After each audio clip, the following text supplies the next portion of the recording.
兄弟们，出事了！Hello， 大家好，我是怡言，我只是想要学一下国服的主播他们的开头而已。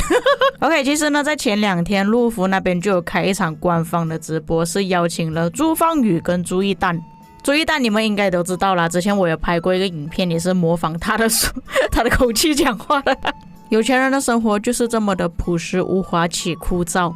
另外一位朱芳雨呢，他是中国的前篮球队员，现在是已经退役了，不过他好像很早之前就已经在玩万国觉醒了，而且他是第3服的国王。你们也知道，做到国王呢，肯定是有时间去管理王国的人才可以做国王的。国王那个帽子呢，总是没有人想要戴了。万国觉醒不只是请到这2位而已，你们还记得吗？之前有一首歌叫《万国觉醒》，就是邓紫棋唱的。不过我觉得说邓紫棋这首歌应该是她人生的一个污点来了。我好像没有看过她现场唱这首歌，好像没有回顾过这首歌《万国觉醒》里面在唱什么东西哦。还有刚推出维京文明的时候，请到维京传奇里面的演员 Alexander 来打广告，韩国就请了何振宇来代言，何振宇就是拍《与神同行》的那一位。所以比起那前几位大明星呢，这2位呢已经算是不稀奇了。让我感到惊讶点就是他们这一次直播送的奖品。那我们看一下里面有什么奖品。镜头礼盒，镜头礼盒我相信有不少的玩家已经收到了。那像明总他也是有收到，有一个镜头啊，有马克杯啊，有一个鼠标坐垫，这个在之前明总的影片里面也是有提到，所以这个东西送10份呢是很正常的。再来1000斗币的红包10封，朱芳雨的签名球衣，我觉得这个是无价的啦，他也是给出10份。大龙，所谓的大龙就是买到3个黄金礼包啦，它是有给5份的。小龙就是一个黄金箱的，给出5份。再来最后的大奖，劳力士手表，你们信吗？你们敢信吗？反正我是不信的啦。价值5万人民币的劳力士手表。会送出劳力士手表也算是噱头，因为它里面邀请到的嘉宾就是有朱一蛋在里面。既然官方都已经邀请到这么大的嘉宾来，当然也要送出等价的奖品嘛，对不对？可是一般来说啦，像这种黑箱作业呢，其实还蛮多的。马来西亚就有比较熟悉的虾王，这个你们应该也知道啦。像是有些玩家抽中了，但是那个玩家呢，可能是官方人员安排的，也就是说不是真正存在的玩家。那根据我之前有讲过的韩国线下见面会呢，我觉得他们送那些什么大龙啊、小龙啊、签名啊，或者是红包之类的，都不是什么太大问题。毕竟韩国的线下见面会呢，他们有送出手机啊、手表，不过他那个手表不是劳力士啦，你们不要误会，他是送出了Samsung的手表，可是它的价格并没有来到5万这么夸张啦。那到这里呢，我觉得有不少的陆服玩家应该想要骂我，你知道陆服我们氪金氪了多少钱在万国觉醒吗？你觉得他们会不舍得给我们这么一点点奖励？所以呢，我还想着可能有抱一点希望呢，陆服可能跟我们国际服不一样呢，就算韩国服他们已经氪了这么多钱，送出的奖励也只有1万多马币而已。毕竟陆服才1年的时间就已经出现了10亿战力的玩家，我们国际服要等了2年才出，真的是丢脸。不过最后的结果呢，他们还是没有送出。这个是观众写给我，报个瓜，莉莉丝抖音直播抽奖劳力士和龙，直播间2000多人，没有一个人抽的。不好意思，我笑得太缺德了。其实我觉得劳力士抽不出呢是很正常的，但是大小龙我认为不是什么问题啦。实际上呢，官方他们只是要敲几个代码就可以把这些奖励送出去了，基本上也不需要花到本钱，只是要敲代码而已。2000多个人没有一个人抽到，是真的有点可怜。弹幕全部在骂，直播间直接关掉了，就在刚刚发生而已。所以我就搜索了一下，我发现到这位观众是在说谎，真相只有一个，他确实是有送出一个手表，不过是假的手表。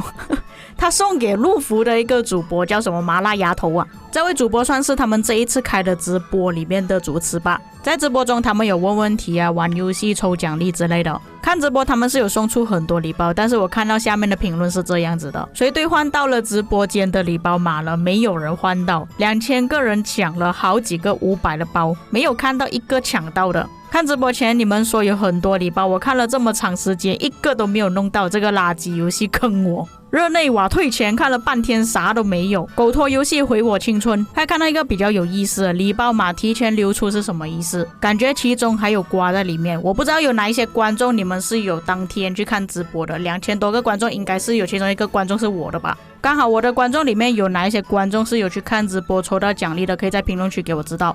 不过我这里要稍微跟官方讲一点话啦，毕竟有2000多个观众在看嘛，那没有抽到你的话也算是正常的。假设2000多个观众在看的时候都没有一个人抽到，那个就是有问题了。可是据我观众所说的，不只是劳力士手表没有抽到，连龙都抽不到，是真的后面观众骂太多，他们才关掉直播。这里我再做个推测啦，他这里写的时间开始是18点30分，然后我的观众写这封私信给我的时候是19点35分，也就是说呢，很大可能1个小时过去了，他们只是约定1个小时直播而已，刚好时间到了，他们就马上关闭直播下线。不过我是觉得说啦，如果是已经答应了观众会送出劳力士的话，你们就应该要送出去。那假设纯属噱头，因为朱一丹是你们的邀请嘉宾，所以才送出劳力士 OK， 这个也是可以的，只是奖励内容就要改一下，有概率有机会可以获得劳力士。文字游戏应该不用我教啦，莉莉丝他们很厉害的。但是如果大小龙礼包都没有观众拿到的话，这个是真的悲哀了。以我知道的内容呢，目前官方送出最大大礼应该算是Samsung的 Flip 手机了，这个价格也是大概4000、5000左右，都没有过万。并且我再透露给你们看啊，虽然路服的玩家是真的有很多大佬氪很多钱下去，莉莉丝的总部他们办的年终奖，你们猜一下有多少钱？总共加起来第一名才3万而已。你觉得他们为什么会送出5万的手表呢？第一名是真的很豪华，有送出 Sony 的电视机 PS5、iPhone 12 Pro Max 512G， 还有个 iPad Air 256G 的。我是觉得说啦，如果当天的直播送出这些奖励呢，也算是很丰富了，不一定要送劳力士手表。那你们要知道是这些奖励是送给他们自己的员工，是在他们公司实实在在的人才可以获得这些奖励而已。然后他第一名特等奖里面的内容还不如一个劳力士的手表价格。我话就不要讲到这么直接了，你们应该听得懂我在讲什么了啦。那你们可以看他这里还有注明写中奖率100%，你有本事不100%？